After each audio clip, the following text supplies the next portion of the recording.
Você sabia que o câncer de próstata está entre um dos cânceres que mais mata no Brasil?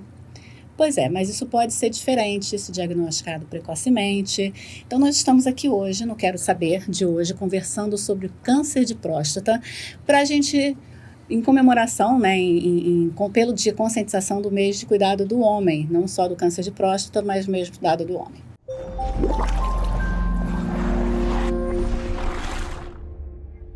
Estou aqui com o Dr. Paulo César Freire, Bastos Freire, que é urologista, médico, com pós-residência, mestrado e título de especialista em urologia, né? Isso mesmo. E a gente vai conversar aqui um pouquinho sobre câncer de próstata, entendeu tudo. A gente quer saber hoje sobre câncer de próstata. Vamos lá, doutor, vamos falar um pouquinho de câncer de próstata, um pouquinho da epidemiologia, como que é essa incidência entre os homens. Então, Cláudia, eu acho que essa iniciativa é muito importante, muito interessante, porque, como você colocou, esse é o mês de conscientização da saúde do homem com foco no câncer da próstata. Uhum. Então, quando a gente fala no câncer da próstata, nós estamos falando de um câncer muito frequente.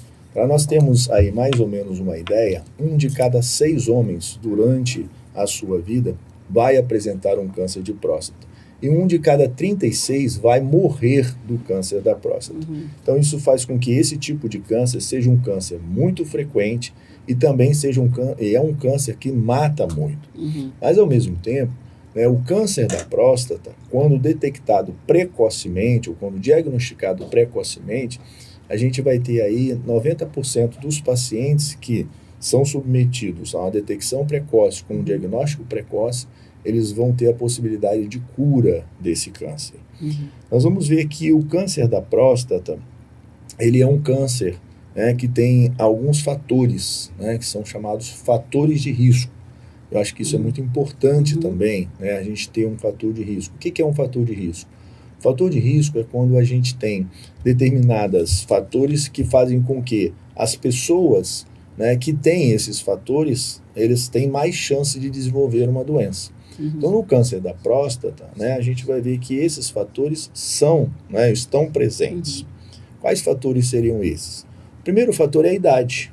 É o que a gente falou, se o homem viver até 100 anos, 99% de chance dele ter um câncer de próstata, nesse caminho. Isso aí. Então, a gente vai ver que ele é um câncer muito frequente de acordo com a idade. Uhum. Então, com um paciente de 50 anos, ele tem mais ou menos uma chance de 10% a 15%. Uhum. Mas se esse paciente chegar aos 100, como você falou, ele vai ter aí praticamente 100% de chance de ter um câncer da próstata. Uhum. Mas uma outra coisa bastante interessante também é que esses pacientes que têm um câncer numa idade mais avançada, esse câncer da próstata tende a não causar consequências para esse paciente, ou seja, esses pacientes não vão morrer do câncer da próstata. Então, isso é um dado bastante importante. Mas isso está relacionado à agressividade ou à idade mesmo, né? Porque tem aquela escala, de identificação da gravidade da doença. Isso.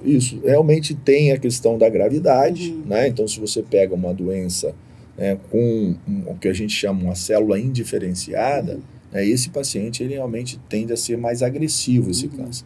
Mas a agressividade tem muita relação com a idade.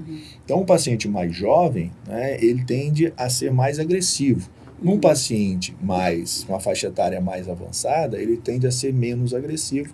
Daí a gente vai ver que as consequências não são letais na grande maioria das vezes. Então vamos aproveitar e falar um pouco mais sobre o diagnóstico. Como é feito o diagnóstico de câncer de próstata? O diagnóstico do câncer da próstata, aí a gente vai voltar um pouquinho só com relação aos fatores de risco, porque além da idade a gente tem a questão da família, ou seja, a questão familiar. Então, quando a gente tem mais de 2 familiares de primeiro grau com câncer da próstata, isso faz com que você tenha uma chance muito grande de ter o câncer da próstata. E quanto mais precoce for essa idade em que esse indivíduo tem o câncer, maior é a sua chance. Então, para você ter uma idade, se você tem um pai, se você tem o avô, se você tem um irmão com câncer de próstata, a sua chance mais ou menos é de 50%. Então, a gente tem a idade, a gente tem o fator familiar, a gente tem a obesidade, os pacientes obesos, eles tendem a ter um câncer mais agressivo, E a gente tem a etnia negra. Os Uhum. pacientes de etnia negra também têm uma maior incidência do câncer de próstata. próstata. Além de alguns fatores ocupacionais que podem também estar relacionados. O indivíduo que fuma, né, então está aí uma dica, né, pare de fumar se você fuma, tá? Ele tem um câncer mais agressivo. Uhum. Então, quando você me pergunta, né, quando é que a gente faz, né, essa detecção precoce, quais são os pacientes em que a gente deve fazer a detecção precoce? Esses pacientes que são grupo de risco, esses pacientes devem fazer, porque a chance deles aumenta muito. E eles falam em detecção, são os exames com ir ao urologista e fazer todo isso. Aí, na questão da detecção precoce, né, quando esse indivíduo chega ao profissional, ao urologista, né, o que a gente pode, né, fazer para ele? Primeiro, sempre que um paciente chega, né, ao médico, a primeira pergunta que a gente sempre pergunta é quais são os sintomas. Né? Existem alguns sintomas que podem chamar a atenção para a doença da próstata. Esses sintomas são principalmente os sintomas relacionados ao ato da micção. Então, é dificuldade para urinar, é um jato urinário fraco, é a presença de sangue na urina, é dor ao urinar. Só que, na próstata, nós temos uma patologia que é muito mais comum do que o câncer, que é a chamada hiperplasia prostática benigna. Que é benigno, né? Até se prova em contrário, ela é benigna. Ela é muito mais frequente. Para você ter uma ideia, mais ou menos 2/3 dos homens, eles vão ter algum tipo de alteração, né, relacionada à sua próstata. Então, se esse paciente chega para nós, né, com ausência de sintomas, então ele não tem nenhum tipo de sintoma, mas ele tem um fator de risco, quais são os exames que eu posso oferecer para ele? Eu vou oferecer basicamente 2 exames, né, para fazer essa detecção precoce do câncer da próstata. Um primeiro exame é um marcador, né, que a gente chama de PSA, que é o chamado antígeno prostático específico. Só que esse marcador, Cláudia, não é específico do câncer. O PSA ele é um marcador que ele pode estar alterado em outras situações, né, prostáticas, como, por exemplo, que não o câncer. Né? Então, por exemplo, uma infecção vai elevar o PSA. Um crescimento da próstata vai elevar o PSA, ou pode elevar o PSA. Uma manipulação, né, na próstata, né, por exemplo, a realização de uma biópsia, né, ou até mesmo uma manipulação, né, através de um exame mais invasivo, né, da região retal. Então, isso pode elevar o PSA, sem que seja um câncer. Então, isso tudo a gente precisa fazer essa avaliação. Né? O segundo exame é um exame físico, que é o exame do toque. Né? E aí você pode... reclamam que a medicina avança em tudo menos nisso. Né? Isso a gente pode pensar. Muitas vezes o paciente chega pra gente e fala, doutor, mas eu preciso fazer ainda o toque? Não tem nenhum exame, né? Com toda essa tecnologia. Né? Eu digo que sim, né? É necessário fazer o toque. Por que é necessário fazer o toque? Porque quando você faz o toque, né, o toque, no caso o toque retal, com vistas à avaliação da próstata, você pode identificar algumas alterações na próstata que podem sugerir a presença de um câncer. Né? E quando a gente tem, por exemplo, a presença de um nódulo ou uma consistência endurecida da próstata, isso é altamente sugestivo de um câncer. Então você me perguntou quais são os exames. Então, nós temos 2 exames. Um exame físico, o toque retal, e o outro exame, que é o PSA. Que um associado ao outro vai chamar mais atenção, né? Se você identificar as duas coisas, no toque e o PSA aumentado, vai te dar mais...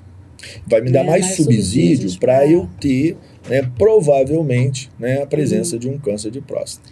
Agora, isso não faz o diagnóstico. Né? Isso são exames que eu vou utilizar naquele paciente que chega para mim e quer fazer uma avaliação da próstata. Né? E na grande maioria das vezes tem alguns sintomas, como esse que a gente falou para você, ou, né, esse paciente não tem sintomas. Porque a gente sabe hoje que 80% do câncer da próstata diagnosticado precocemente, os pacientes são assintomáticos. Né? Exame de rotina, né? Exame de rotina, isso você vai fazer por causa desses fatores de risco, principalmente. E com que frequência anualmente?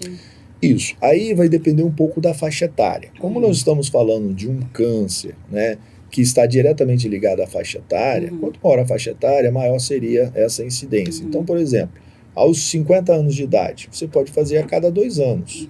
Aos 60 anos de idade, você pode fazer uma vez por ano.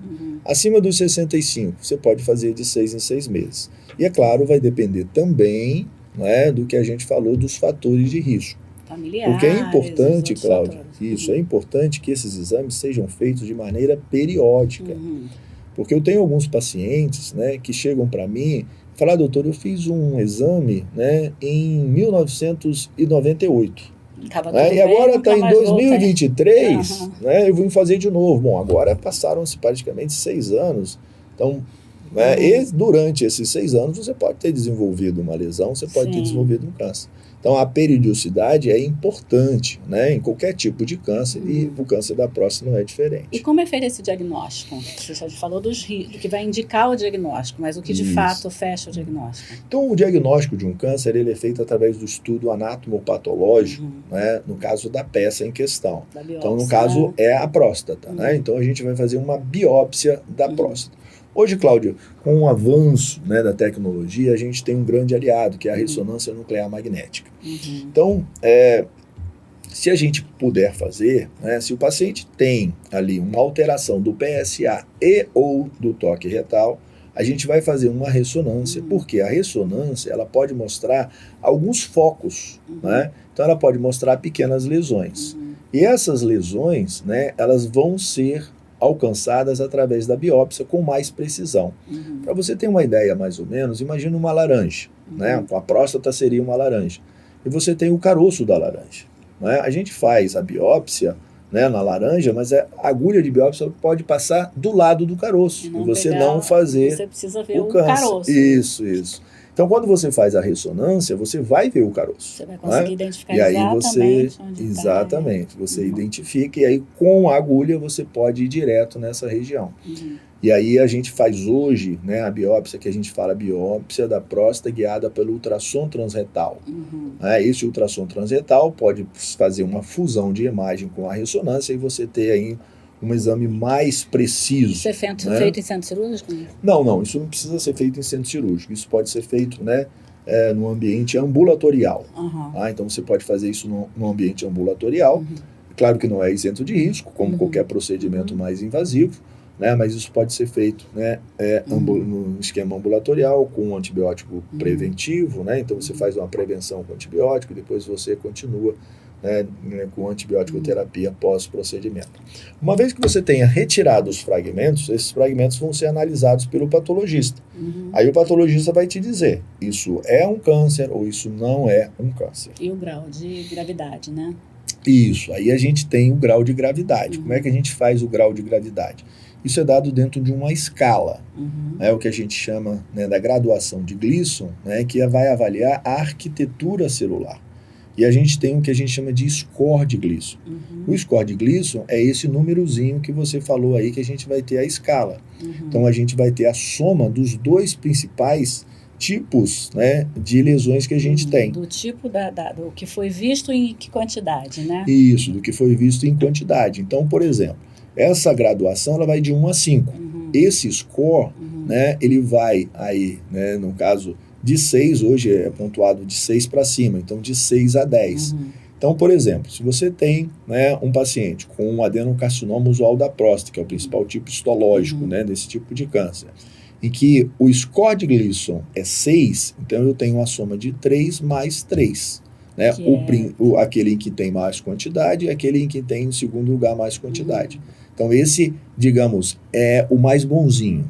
Né? Mais leve. Quanto mais isso, mais leve. Quanto maior for esse score de Gleason, mais agressivo tende a ser. Então, o mais agressivo seria o 10, dentro dessa graduação. E diante desse panorama, né, eu fiz, né, ele fez o exame e tal, e deu um Gleason 10. Uma pessoa mais jovem, o tratamento muda em função disso, da idade ou do Gleason, não? Sim. O tratamento ele é baseado em alguns parâmetros. Né? Então, na expectativa de vida do paciente, no score de Gleason, no valor do PSA e no que a gente chama do estadiamento clínico, que vai estar tudo avaliado aqui. Então, quando eu faço o diagnóstico de um câncer, eu vou colocar isso dentro do que a gente chama de um estadiamento clínico. A gente pode realizar alguns outros exames para botar isso dentro de um estadiamento. Nesse estadiamento, né, então analisando todas essas variáveis, a gente vai determinar, isso é um câncer localizado, isso é um câncer localmente avançado, ou seja, ele já saiu da próstata e está pegando as estruturas vizinhas, ou isso é um câncer que já saiu pelo sangue e já atingiu órgãos, né, como por exemplo o osso, já que o câncer da próstata, né, a invasão hematogênica, ela vai principalmente para o osso. Então aí você vai ter essa classificação que a gente chama da classificação TNM, né, onde T é o tumor, N seria a metástase para o linfonodo e M metástase à distância. Diante disso, então, a gente vai fazer essa classificação, né, e o tratamento vai se basear nesses fatores, né, como você já pontuou. Né, a expectativa de vida é um fator importante, mas o estadiamento clínico é o que vai determinar qual é o tipo de tratamento que a gente vai oferecer para o paciente. Lembrando, Cláudia, que é importante sempre a participação do paciente. Porque como a gente tem algumas terapias, né, a gente tem algumas opções. Então, o paciente ele participa diretamente dessas opções. Não é? Porque todas elas têm efeitos colaterais. Né? Então, esses efeitos colaterais são discutidos, né, para a gente pegar ou para a gente verificar aquilo que é melhor para o paciente. Eu passei por uma situação dessa há 6 anos atrás com 2 pessoas da família, né? E os 2 tiveram, né, câncer de próstata, tá na mesma época, e precisaram fazer o tratamento. E aí, até pela questão de expectativa de vida, e isso tudo, né, era localizado, né, que você falou, um pouquinho avançado, digamos assim, né, com algum... Mas no caso dos 2, eles fizeram um tratamento cirúrgico. Quais seriam as indicações de tratamento? Eu até te perguntei se químio, você falou que, né, químio a princípio não é feito, mas qual o leque de opções para uma família que está numa situação dessa? Então, se você tem um câncer localizado, nós temos basicamente 2 opções. Nós temos a cirurgia, que a gente chama de prostatectomia radical, que é a retirada total da próstata. E nós temos a radioterapia, né? E temos alguns braços da radioterapia, mas basicamente a radioterapia. Né? E nós temos também uma outra terapia, que na verdade é o chamado Wakeful Waiting, que é aquele paciente, né, em que a gente vai ver alguns detalhes, né, e que a gente não vai oferecer uma terapia mais agressiva para ele, ou seja, nem a radioterapia, nem a cirurgia, mas vamos fazer apenas o acompanhamento. Isso tem a ver com a idade? Isso tem a ver com a idade, isso tem a ver com a graduação de Gleason, né? Então isso tem a ver com o PSA, tudo isso são fatores importantes. Isso pode ser decisivo, por exemplo, uma pessoa muito jovem com Gleason 6. A pessoa muito pode fazer jovem, essa Wakeful ou... aí a gente faz o que a gente chama de vigilância ativa, que seria um outro tipo de ação, né, mas aí seria uma coisa mais de perto, em que eu vou acompanhar esse paciente com biópsia, eu vou acompanhar esse paciente com exames de imagem, porque a evolução pode acontecer. Mesmo, né? Começando com mesmo numa graduação baixa.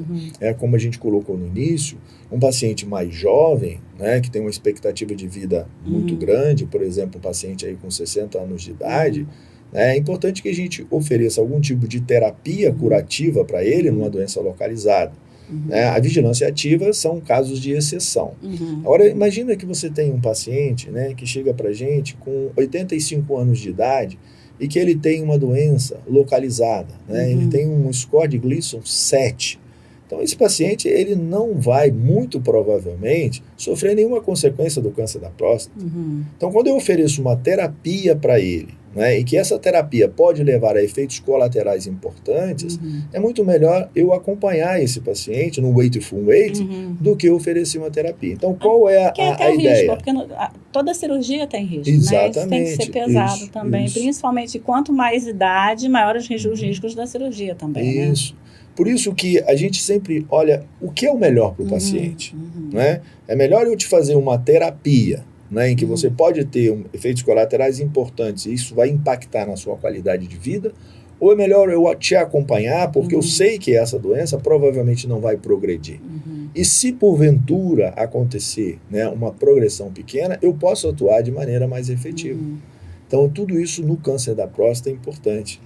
No mais jovens, por que muitas vezes se opta pela cirurgia e não direto só pela rádio? Essa é uma pergunta muito interessante, né? Porque quando você tem uma doença localizada, né, num paciente, por exemplo, de 60 anos de idade, a gente vai fazer uma opção por um tratamento, né, que é a prostatectomia radical, Por quê? Porque se houver o que a gente chama de recidiva, porque um câncer, quando ele acontece, ele pode voltar, né? Ele pode voltar na mesma área ou ele pode voltar em áreas diferentes. Então eu tenho a segunda opção, que seria a radioterapia, que a gente chama radioterapia de resgate.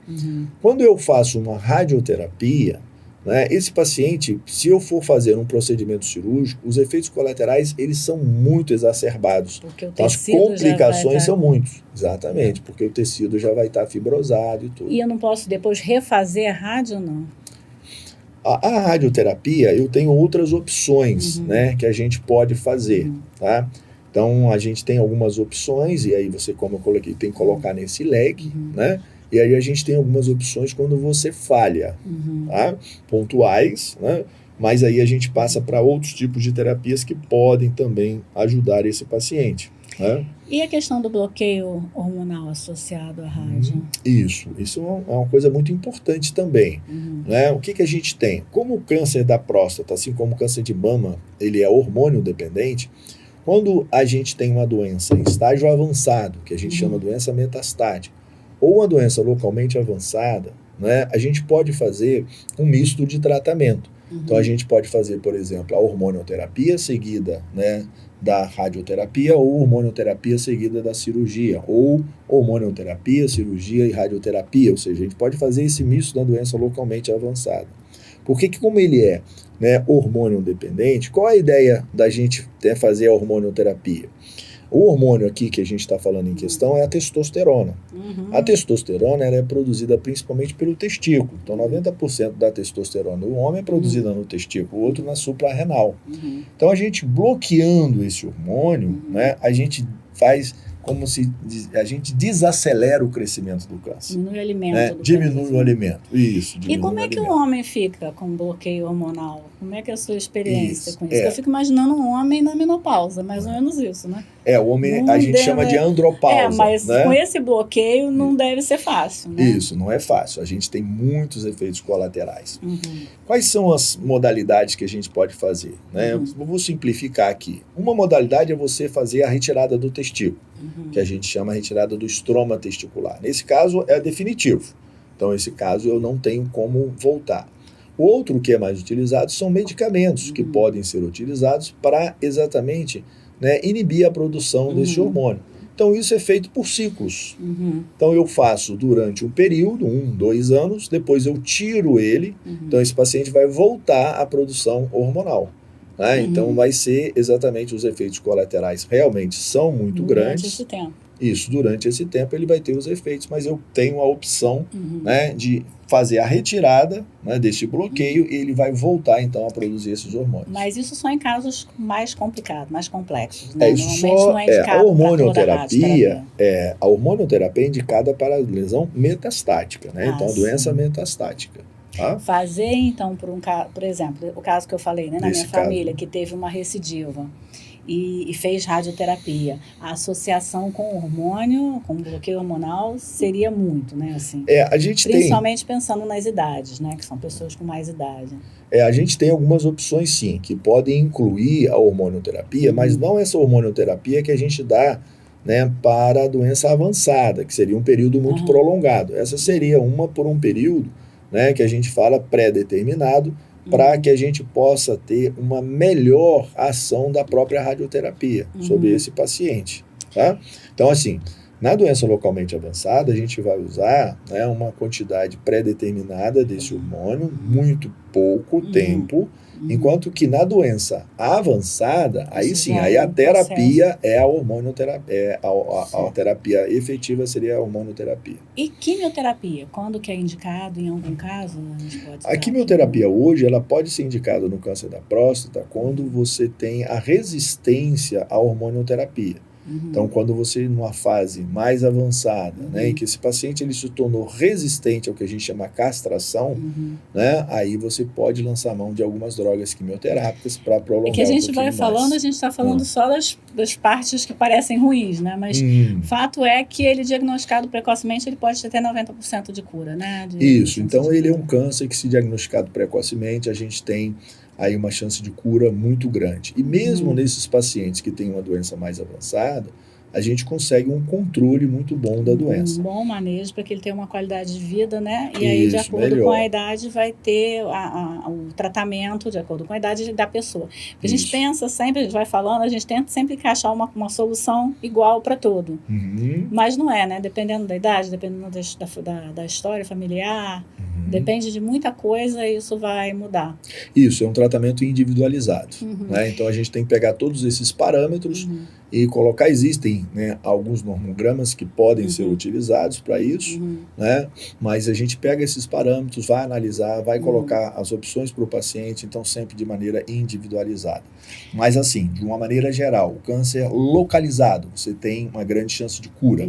O câncer localmente avançado, diminui um pouco a chance de cura. No câncer metastático, você não tem mais chance de cura do ponto de vista humano, né? Mas você tem como controlar a doença.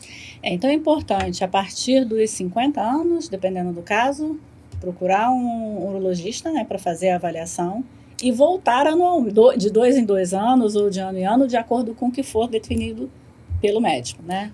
E voltar de fato, né? Marcar e voltar. Eu acho muito importante, eu falei com a Renata Gontijo em relação ao mês da mulher, então, eu acho muito importante que eu acho que é importante que a gente tivesse no Brasil uma busca ativa desses pacientes, sabe? Tá, depois de tantos anos, praticamente ligar, você tem que ir fazer, porque as pessoas acabam trabalhando e deixando as coisas, né? E isso acabou não indo. E aí, quando chega, eu fiz há pouco tempo, já tem 7 anos, 6 anos, né? Como você deu os exemplos, e a pessoa esquece de ir. Já não é uma coisa que ela quer fazer, e aí, né, vai deixando e não vai. É verdade. Agora, mudou muito, Cláudia, realmente mudou muito. Essa ideia, né, de você colocar os meses para cada patologia, por exemplo, o Outubro Rosa, né, a saúde feminina, o Novembro Azul para a saúde humana do homem. Então, essa conscientização, né, fez com que houvesse uma mudança na cultura do homem. Porque a mulher, por si só, né, ela se previne.